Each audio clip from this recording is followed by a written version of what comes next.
It is Tuesday. It is the beginning of our week here at Tobacco Road Sports Radio, which means it's time for another edition of the Desmond Johnson Show. David Glenn in the house from the North Carolina Sports Network, serving his co-host chair that he alternates with Jalen Gilkey from WFMY News 2 every Tuesday. We're going to go through the things that we loved and hated this weekend, and there's a lot to cover. Pete Rose passing, breaking news, Gonzaga joining the new Pac-12. Like, what are they building out west? And we'll talk a little ACC Big Four when it comes to college football. So a couple of those teams are screaming danger right now. Plus, we'll get DG's picks for who will make the World Series this year as Major League Baseball playoffs begin this week. It is the Desmond Johnson Show. Let's go. Live with Desmond Johnson, son, the live is one. Represent NC to the fullest. Yeah, welcome to the Carolinas. Everywhere you go, the sky is Carolina blue, the finest. Live action, feedback, the city needs that. I've been #1, no cap. Here's the recap. Adrenaline is my addiction. I'm about to relapse. Step on the turf if you won't and get your weed whacked. I'm going harder than a martyr on the starter end. It's the heart of man, that's a rap like a cardigan. I'm breaking records, it's 4th and inches. I count the seconds. The over-under's my roar of thunder, my secret weapon. Yeah, the game is to be told. I don't break, I break modes. Follow me on Tobacco Road.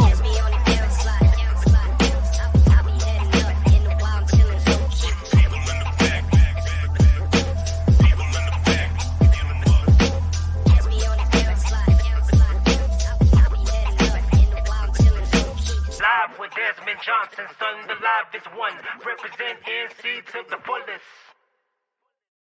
And welcome into a brand new edition of the Desmond Johnson Show here on Tobacco Road Sports Radio, tobaccoroadsportsradio.com. Joining me, David Glenn from the North Carolina Sports Network. What's up, DG? It was a busy weekend, and more stuff coming out right now. What's happening, man? How you doing? I'm doing well, Des. Always good to be with you. It was a wild weekend in the sports world and otherwise. Best wishes from all of us to our friends in Western North Carolina. I was supposed to be at the App State football game on Saturday. We ended up at Duke, Carolina instead. For obvious reasons. That's about as messy a situation as I've ever seen in the western part of our state. So best wishes and thanks to all the first responders and the governmental entities and everybody else who are trying to make the best of a true disaster. Yeah, absolutely. I've got friends that are sending supplies and stuff up there or driving up that way to drop stuff off. People that I know that live up in that area. The area of Spruce Pine is just completely gone. It feels like Chimney Rock is just gone. Like, it's crazy too, because even my wife has contributed with a lot of charities and fundraisers here around the area. It's crazy to me because I was just up there 2 weeks ago. I had to go up there and do East Forsyth versus AC Reynolds high school football 2 Fridays ago, and I keep seeing the image of there's part of I-40 that like basically crumbled off pretty much off the side of the mountain. Yeah. And every time I look at it, I'm like, I just drove over that 2 weeks ago. Like, literally, I just drove over it. And like, I'm trying to picture in my head, because it's all mountains. So it's like, it's hard to picture it underwater. You know what I mean? But just trying to imagine some of the areas that have been affected by this. And this is going to affect high school sports in North Carolina, the playoffs in particular, not just football, but all these other fall sports. They didn't even really think about it. But Hugh Tucker kind of came out and mentioned, I think it was Hurricane Matthew a couple years back, same kind of similar situation where it pushed the playoffs back like a week or two, especially for high school football.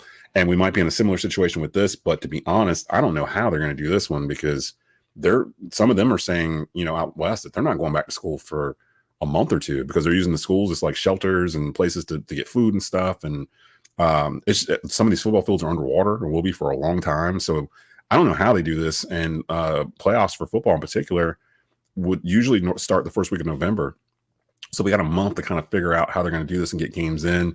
Obviously, a lot of those teams misplan this past Friday, so they're already a week behind. So we're your home for a lot of the prep sports information here in North Carolina. So we'll definitely be on top of that as soon as we get word about how they're going to handle this. You'll be able to hear it here with me. Mark Pruitt will be with me tomorrow when we do our top 3 high school football games to watch in the Triad. So we'll get to that a little bit as well in terms of what they may do for that. Today, though, breaking news, actually, according to ESPN, what we'll lead off with is actually they are rebuilding the Pac-12. I think we left them for dead, and they're actually rebuilding the Pac-12 into something kind of interesting. The Pac-12 announced today, about an hour ago, or about 2 hours ago, that they're adding Gonzaga as a member in all sports, the school says, starting in July of 2026.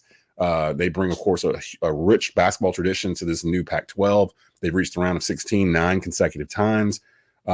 They basically, over the past 3 days, the talks got stronger and stronger. They would actually bring more media value to this Pac-12 league from a basketball perspective. It's one of the top brands in the country over the past, I don't know, DG, what would you say, maybe 15 years or so? Gonzaga's been at the top of everything. They've been a pair of Final Fours. Mark Few is one of the most respected coaches in men's basketball. They'll become the 8th member of the Pac-12. It does not count as the league's 8th full-time member because they do not have football. They still need to add another member to this Pac-12 to reach the minimum conference threshold. So, DG, that tells me that they're not done going out and grabbing schools. Right now it would be Gonzaga, San Diego State, Colorado State, Utah State, Fresno State, Boise State, Washington State, and Oregon State for a pretty strong basketball league. And me and you, we grew up where the Big East was, and the ACC were the dominant basketball leagues before everybody got football crazy. Do you like what they're doing in terms of rebuilding the Pac-12 as more of it does kind of feel like it's going to be more of a basketball type league, kind of the way the new Big East is out here with Villanova and others. What are your thoughts on this move with Gonzaga? Yeah, I'm okay with it, but I think the starting point for all of this is just to remember that even though the Pac-12 name is one that we have thought of as a Power 5 conference for a long time, those days are over, even if you still call it the Pac-12. I mean, it's going to be San Diego State and Colorado State and Utah State and Fresno State and Boise State. And, of course, Washington State and Oregon State are leftovers. As you said, they still have to add another football playing school just to be considered an actual NCAA conference. Yeah. The deadline they have to meet to just, maintain the benefits of that category. But we're living in a world now, Des, where it's the SEC and the Big Ten as the wealthiest, most lucrative leagues by a lot, mostly because of the power of football as a TV product. It's the ACC and the Big 12 as kind of a tier 2 or 1B, if you'd like. And then it's everybody else. So I love the Gonzaga basketball program. I understand what Oregon State and Washington State are trying to do to build on the power of that Pac-12 name and that brand. But that is not a Power 5 league, regardless of where they go from here. And it's going to be the Power 4 moving forward. Basketball still matters, and Gonzaga will help with the value of that. But just remember, 80+% of all TV dollars in college sports these days is football related. And the Pac-12 just doesn't have a good answer for that. It's like I'm trying to think of where could they go to poach schools. I think we were talking about this with Jalen last week, where UNLV was looking to maybe join when what school was it last week that joined them? They came out of the Mountain West. Was it Boise State? It was one of those. I know right now UTEP is under consideration for the Pac-12. That would actually help them maybe a little bit in football. We'll see. It's just the bottom line is there's a massive drop from the top 2 to the second 2, and then there's an even bigger drop to everybody else. That doesn't mean you can't have an interesting basketball league. As you said, the Big East has proven that over the years. But in terms of the way college athletics runs, that is an extremely watered down version of what folks might remember way back in the day as the Pac-8 or the Pac-10 or now the Pac-12. Yeah, no Oregon, no USC, no UCLA, none of the traditional powerhouses there that you would normally see in a Pac-12. So it is going to be a little weird seeing Gonzaga in the Pac-12, although to be honest, Gonzaga might have been a target of the old Pac-12 just to get them in to strengthen their basketball ties there. But I for the longest, I wanted the ACC to follow that same path when it looked like things were going to kind of crumble, to go the basketball path, go get Kansas out of the Big 12, go try to see, you won't get them, but see if you can get Kentucky out of the SEC, stuff like that, like these big basketball names, and recreate these rivalries, Kentucky, Louisville, Duke, Kansas every year, Carolina, Kansas every year, like that kind of stuff, because we are in a basketball area. But to your point, 80% of all revenue is coming from college football. And we'll talk about the ACC Big Four because half of them are struggling right now. But before we get over to college football, I want to talk a little bit baseball. Major League Baseball playoffs getting ready to begin. I know you're a huge Major League Baseball fan. Give me your David Glenn, probably too early to tell. Who do you think is going to be representing the National and American Leagues in the World Series this year, and why?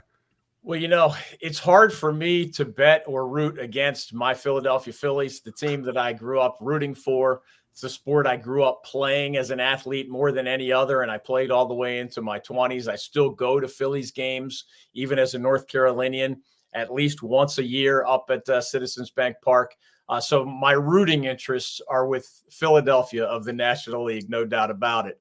But I think the best teams are kind of a flashback to my childhood. It's like the Yankees in the AL and the Dodgers in the National League. Yeah. It doesn't always work out that way in baseball. I mean, you and I have been around for quite a while now. In the NBA, it's not unusual for the top seeds to end up facing each other for the NBA title. Mm-hmm. In baseball, for whatever reason, it just doesn't work out that way nearly as often.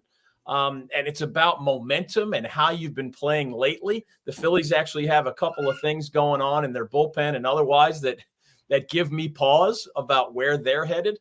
But the Yankees are absolutely loaded. And I think the Dodgers are loaded too. So the good news is everybody's going to get a show, because whether it's Shohei Ohtani, as the 50-50 man, or you could pick a player on almost every one of those playoff rosters. If you like baseball, it just doesn't get any better than October. And I don't think this year's playoff field is going to let us down. I think I am kind of hoping for Yankees Dodgers, just because that's the two marquee brands, the two biggest teams, probably the two biggest payrolls in the sport. Ohtani in the World Series, like that kind of Aaron Judge, like it kind of writes itself. Like I kind of would do that. And for me, especially the older I get, when I was younger, I was in the 90s, of course, here in this area, I was a huge Braves fan. John Smoltz, all those guys. Terry Pendleton, Sid Bream running around third base at like 2 miles an hour, sliding in to clinch the pennant against the Pirates. But as I've gotten older, I haven't followed Atlanta as much. So I don't really have a team. So it's been harder to kind of keep up with Major League Baseball. But I typically my interest gets peaked as we get to the playoffs. Because once we get to October, then it's like, okay, now I'm going to see them play this team 4 or 5 times in a row. And I can kind of get a vibe of what they are. And it's up a level when you're playing October nighttime baseball. So I'm going to probably watch a little bit of it, but right now I'm leaning towards Yankees Dodgers. That's kind of what I would like to see.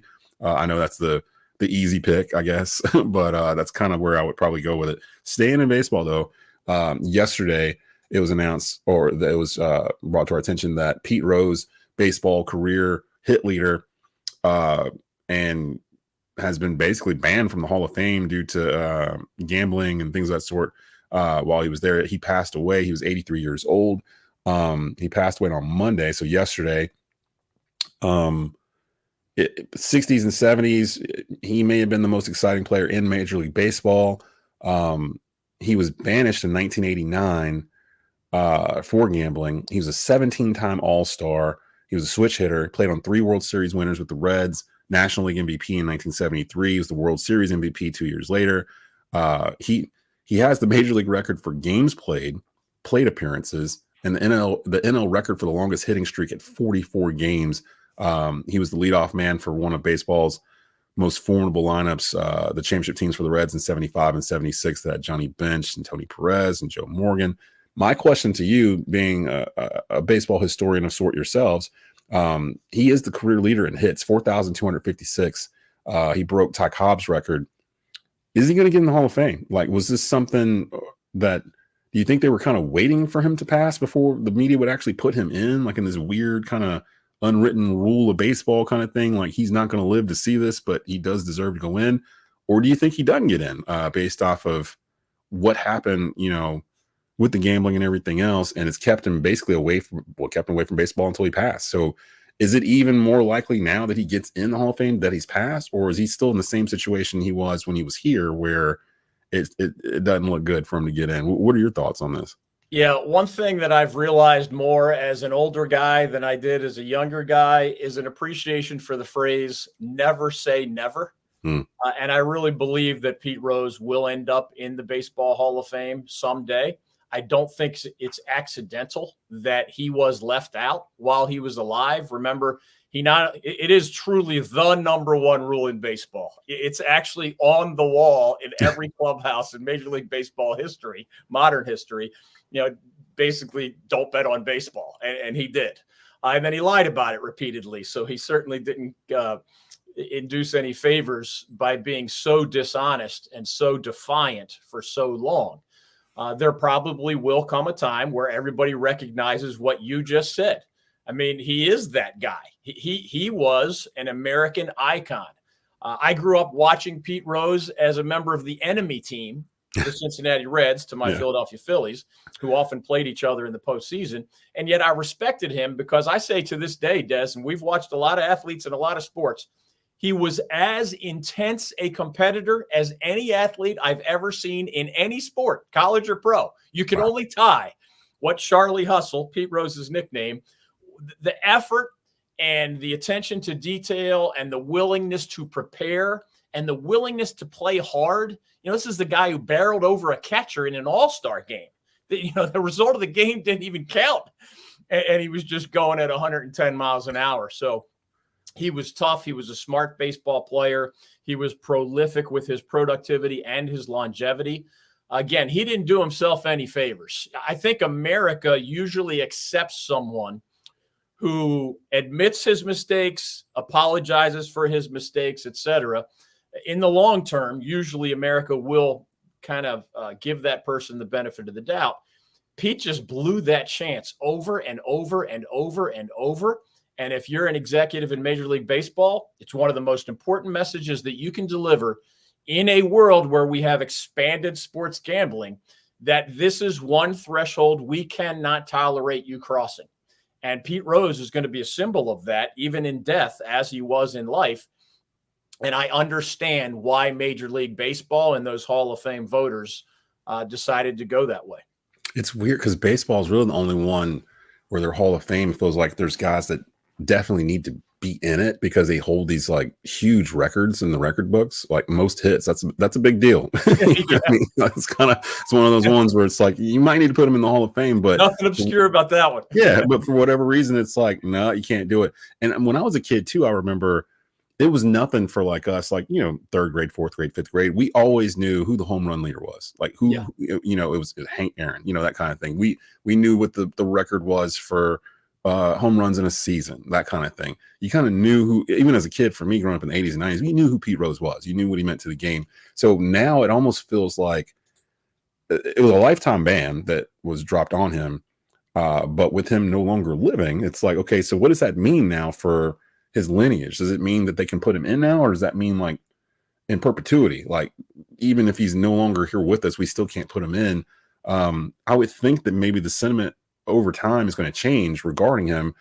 Same for someone like Barry Bonds, who should be in the Hall of Fame. Like some of the stuff he was doing was ridiculous. And yeah, I know the latter third of his career was kind of juiced up and that kind of stuff, but he should have been in off the first half of his career, to be honest, like what he did in that. And now because of what he did, his consequences, it makes it where you won't be able to get into the Hall of Fame. But there's guys sprinkled out there like a Mark McGwire or a Sammy Sosa or whatever, where they did something that's frowned upon in baseball, where it might not even been illegal at the time, but it's just frowned upon. It's like all these unwritten rules of the game. And one of the ones that actually is don't bet on baseball, like you said, Pete actually did that. So I don't know if he's actually going to be able to get in or not. So we'll keep an eye on that going forward now that Rose has passed. Before I get you out of here, though, I want to talk a little ACC Big Four action in football.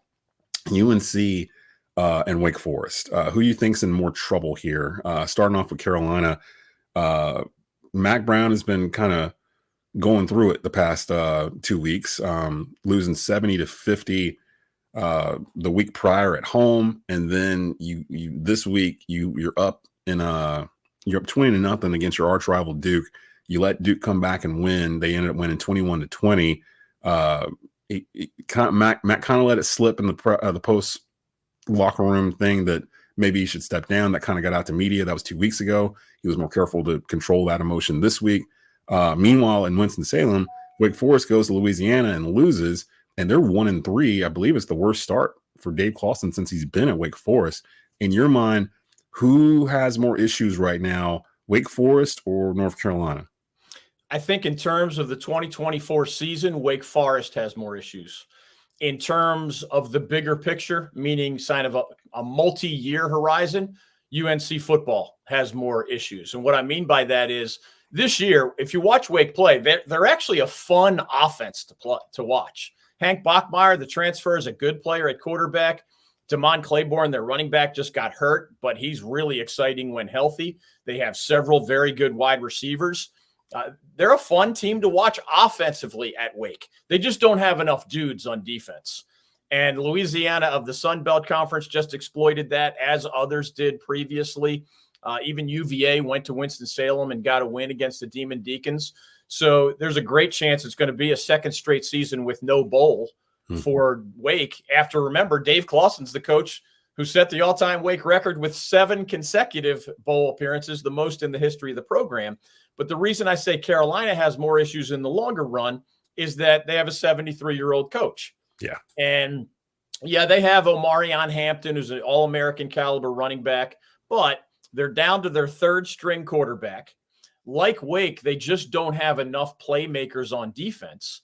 The schedule is manageable enough that maybe the Tar Heels or the Deacs, get to the 6-win threshold, maybe. But Carolina has a bigger question to answer, Des, because Wake Forest is not going to get invited to one of the biggest conferences in my lifetime.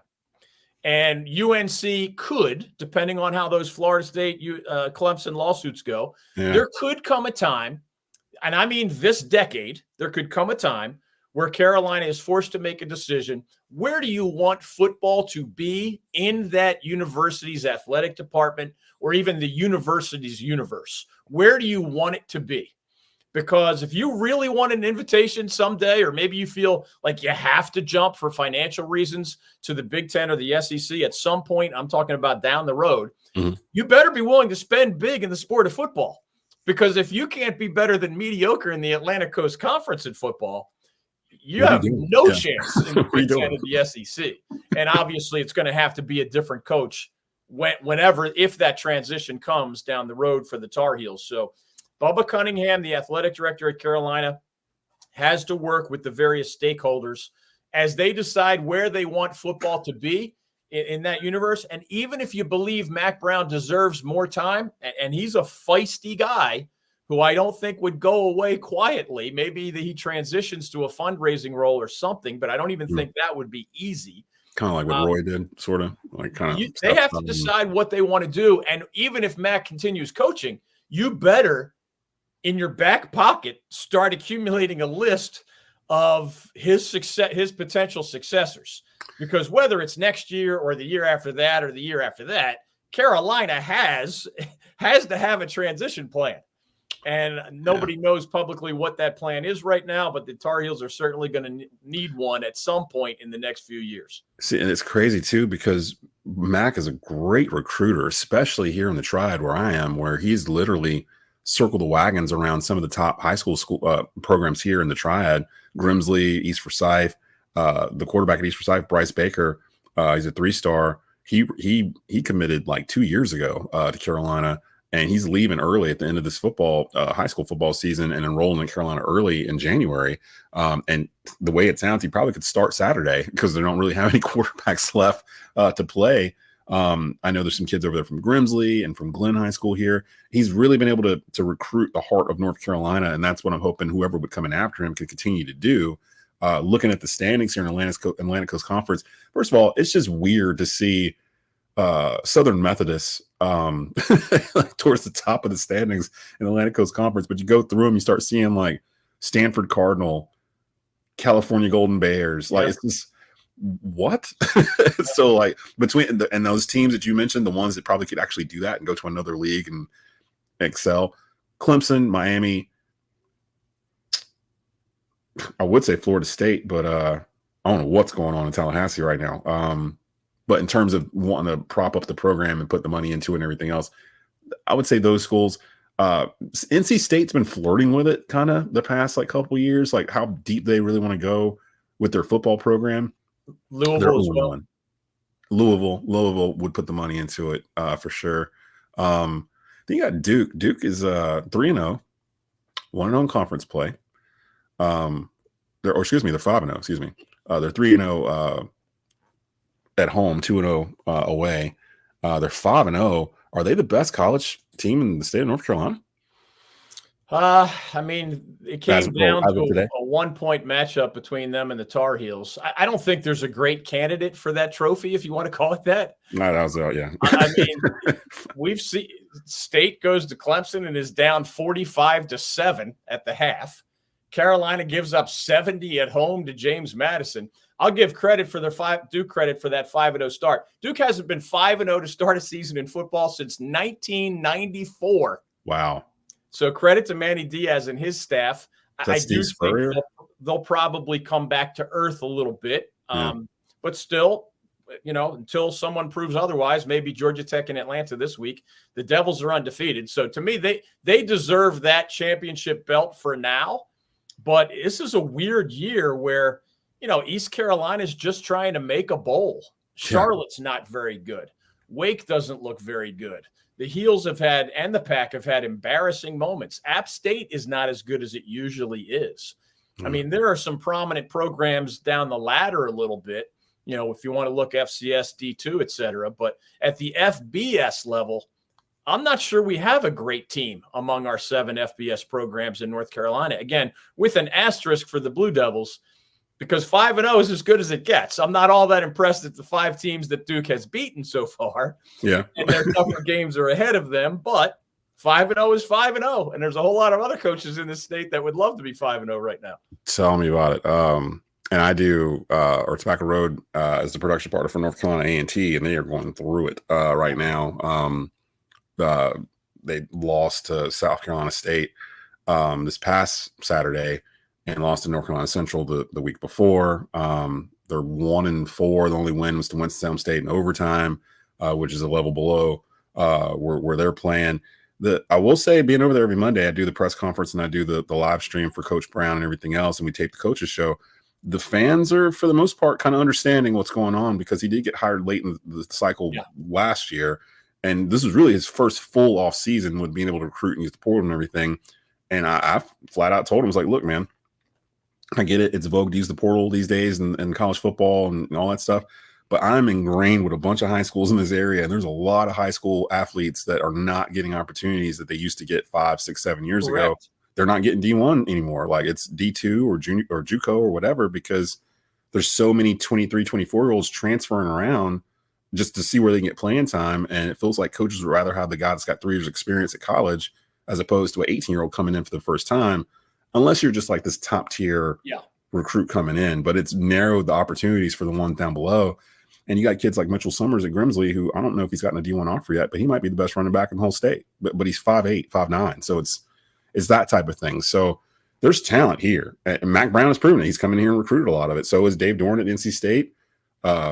Wake has done it.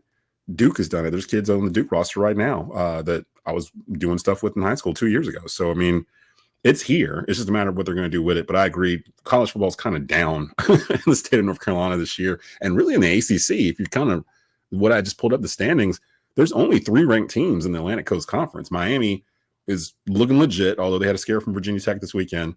Clemson's at 15 after we may have overblown the fall of Clemson. It was Georgia they lost to in the opening week, and then they've just gone out and just kind of beaten everybody that's been on their schedule since then.